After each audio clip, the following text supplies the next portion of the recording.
Last night they shook it to its foundations. Now the MCG would host the battle to decide who meets Collingwood in the grand final, setting the Cats amongst the Eagles.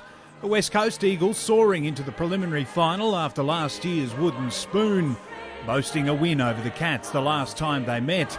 But this is finals footy, and plenty of that experience in the Geelong lineup. And it was the Cats who got the perfect start, dominating the early passages.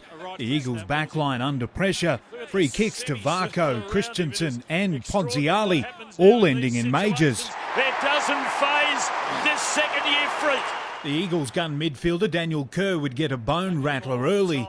He wasn't the only one rattled either, as the goals kept coming for the Cats. Right now, it's happening for him and for the Cats. They'd have to wait until midway through the first term, but eventually it would come. It's just going to get there. Maybe that'll turn things around for the Eagles. But the Eagles were in survival mode under a first quarter onslaught from the Cats. Wojcinski has got the carry. It's Geelong's fifth goal. Nat Nui delivering some joy right on the break.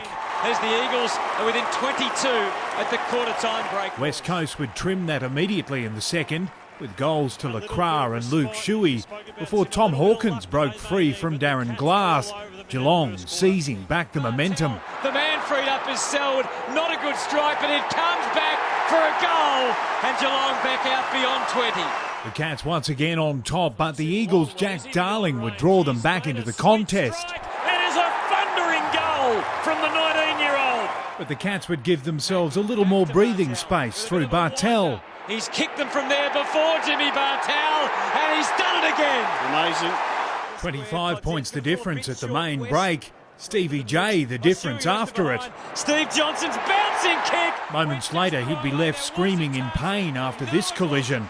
The mercurial Steve Johnson stretched it off with what looked like a serious knee injury. The Cats, though, in control. To stretch it beyond 40 points. And that looks good. No doubt about it. Daniel Kerr would stop a run of 4 straight for Geelong. But the Cats would continue to dominate. Oh, Ponziali on the crest of a wave takes the mark.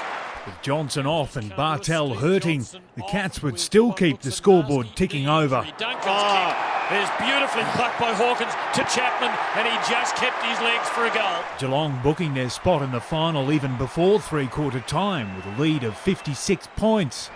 What a debut season for little Alan Christensen. He's going to have a big role too next week. Johnson would miraculously emerge from the tunnel wearing what should have been a red cape. How good, son. He'd take his spot on the Cats bench. The GF still in sight. So what about next week? He said, mate, there's 6 days. I'm going to do everything I can. While this year's flame may have extinguished for the Eagles, it still flickers for the future. He's an irresistible force, Nat Nui. Oh, what a goal. What a star he'll be. Scott Selwood with something to remember the day by. Just the one Selwood brother Joel heading to the grand final, though. The Cats' third quarter blitz ending the Eagles' challenge. 48 points the difference in the end. Geelong sweating on the fitness of their superstar, Steve Johnson. There's no prognosis yet. I'll need a scan probably early next week, so I'll see what happens. David Murdoch, Big Pond Sport.